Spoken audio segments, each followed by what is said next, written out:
even seen teams like Ryan Newman over at Roush Fenway Racing and Ricky Stenhouse, two teammates over there that we've not traditionally talked about running at the top of the field. Last week, Ryan Newman had a good quality top 5 finish out there at Sonoma, and this isn't the first top 5, top 10 finish that we've seen out of Roush Fenway this year. They're getting progressively better, and when we're talking about Roush Fenway more than we're talking about Stewart Haas Racing, then maybe they do need to make some wholesale changes over at Stewart Haas Racing. And what that is, I don't know, because I'm not an engineer and I'm not going to try and play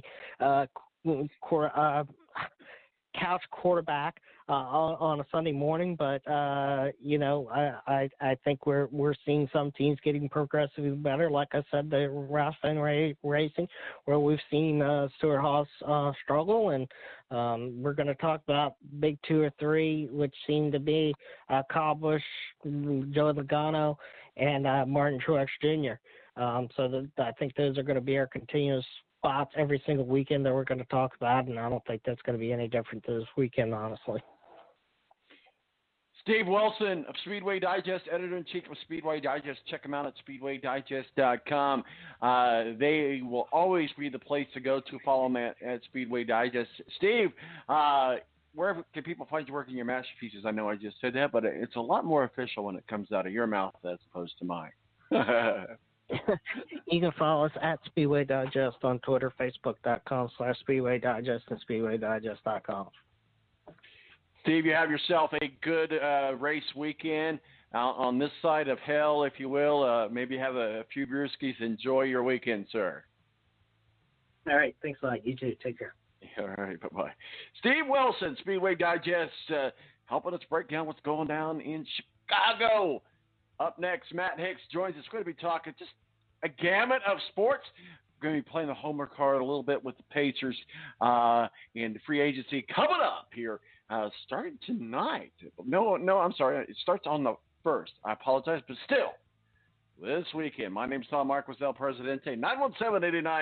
917-899-8516 are digits.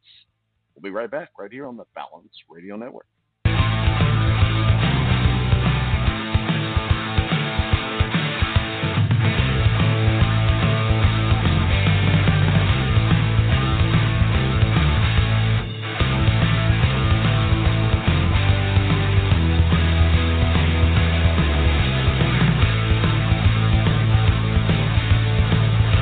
The Air National Guard is a reserve component of the United States Air Force and serves alongside active-duty Air Force members in times of a national crisis. In addition, the Air Guard serves the state and local community in a wide range of capacities. The reason people join the Air Guard is as diverse as our members and includes such reasons as a deep desire to serve their country, money for college, travel, new job skills, and the pride that goes along with belonging to the greatest military organization in the world. I joined because I felt a calling to serve my country, but I didn't want to be far away from my family, so the Indiana Air National Guard was a perfect fit for me. With over 95 different career opportunities to choose from and 100% paid college tuition to any state-funded college, why not give us a call? Call 1-800-841-3103 or visit online at goang.com to find out more. Again, that's 1-800-841-3103. The Air National Guard, guarding America, defending freedom. It's double trouble, double the fun at African Safari Wildlife Park in Port Clinton, Ohio. See the largest antelope on Earth, the giant eland, and the ugliest creature on Earth, the African warthog. There's so much to see and do, including the Midwest's only drive-through safari. Feed the animals, see live educational shows, feel the excitement. Have your picture taken with a python or cockatoo. Feel the adventure. Shop the Symbol Lodge gift shop with items available from around the globe. Visit the snack bar or picnic facilities. Enjoy a pony or camel ride. Or cheer your favorite porker on to victory in the famous Pork Chop Down. Bring your family to see the rare and exotic animals at African Safari Wildlife Park in Port Clinton, Ohio. Just take Route 2 to the Route 53 North exit and follow the sign. Only 17 miles west of Cedar Point via Route 6. Open every day, rain or shine.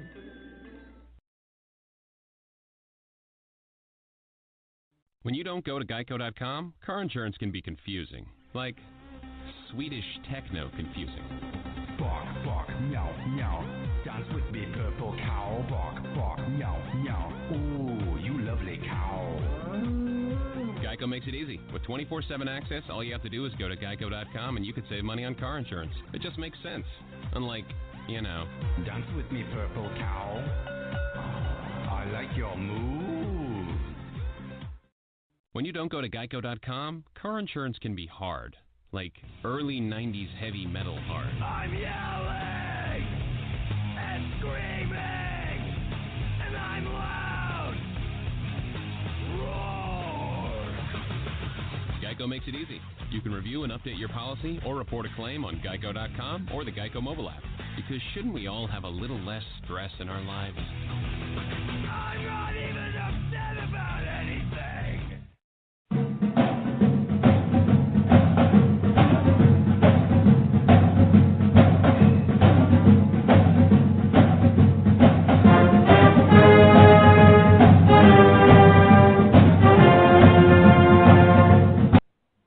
All right, welcome back to the balance. My name is Tom Marquis, El Presidente. 1 hour in the can or in the books, if you say.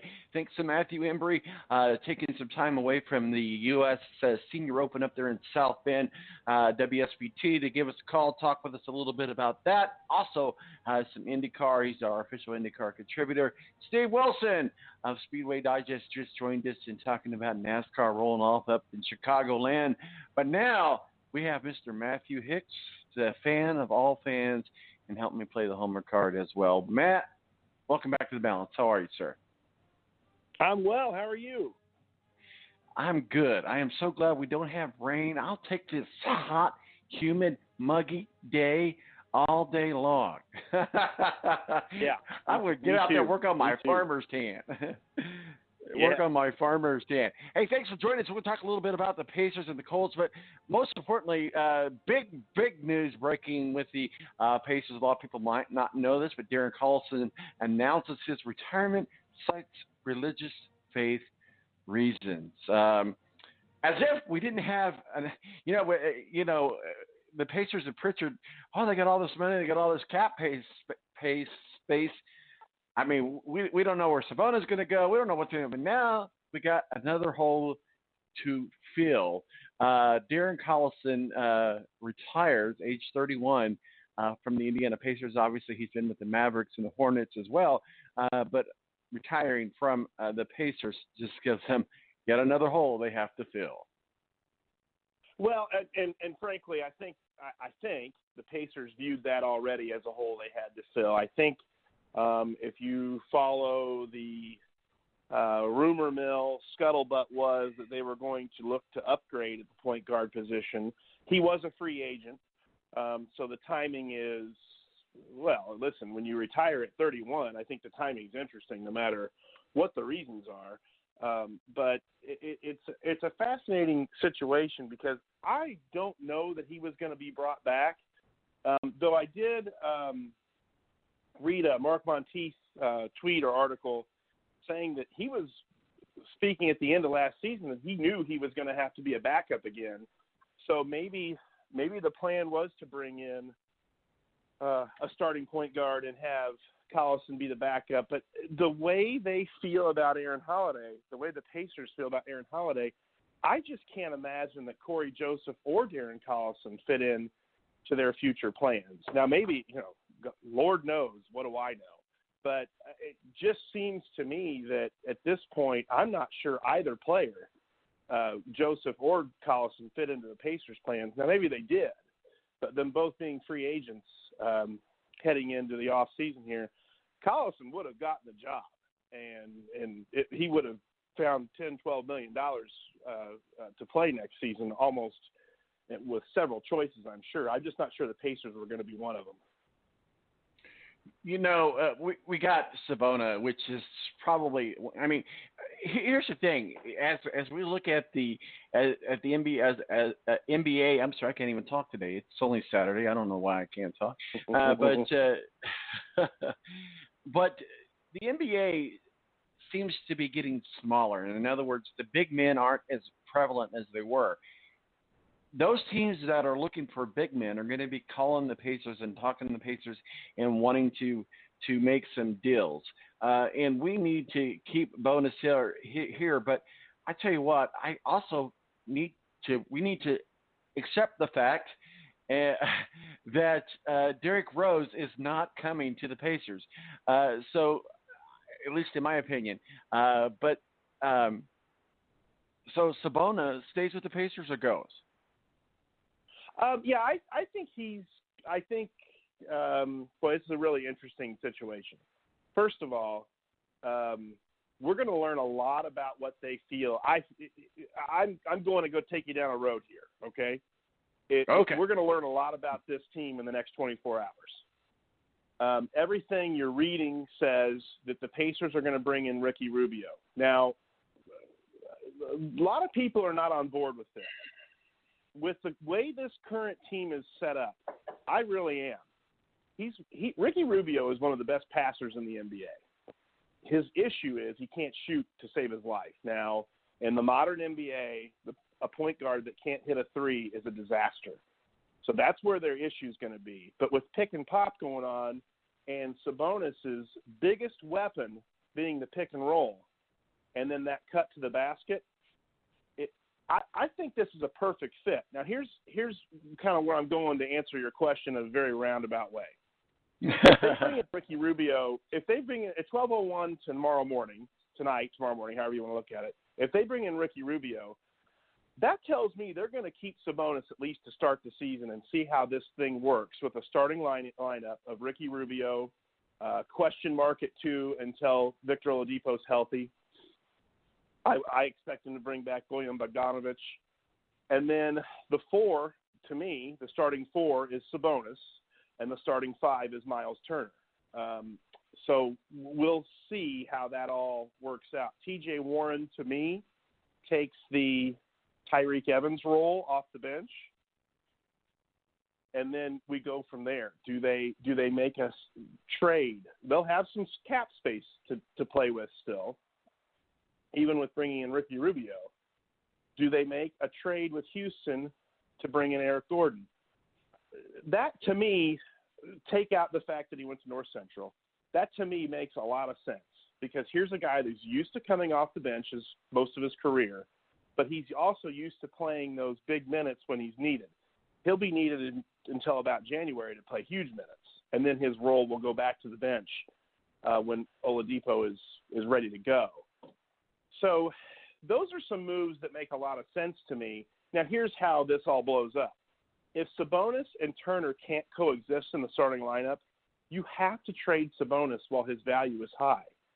Turner, I'm not sure you're going to be able to get good value for Miles Turner. You can get great value for Sabonis. You can probably get maybe a borderline all-star, probably somebody that hasn't made the all-star team but maybe is one of those fringe all-star players, and a draft pick for Sabonis, because you're going to be able to take back some salary in return. And that's why trades in the NBA are always so difficult. Most teams are over the cap, so you can't really make a trade unless it's salary equals salary. But if the Pacers don't do a ton here this offseason, they'll have about $9 million to play with when the season starts, and that really is beneficial when trade season comes.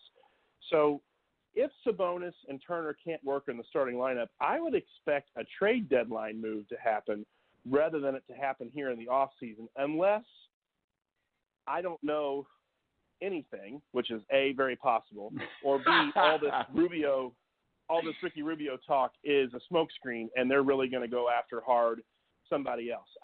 I'm with you. I don't think D'Angelo Russell's coming here. I think he's going to wind up with the Knicks or back with the Nets. Obviously, they are not in the Kevin Durant, Kawhi Leonard conversation. And frankly, to do that, they would have to blow this team up. I mean, you want to talk about bringing back Bojan Bogdanovic, to bring back any max player, which we assume D'Angelo Russell is going to be. You can't bring back Bogdanovic. Like, you have to renounce his rights.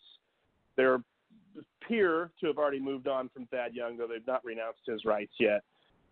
You'd have to obviously move on from Collison, which they're going to do, obviously. they'll renounce those rights, and Corey Joseph too. So there's a lot of to get to a max level deal. There's a lot of finagling they'll have to do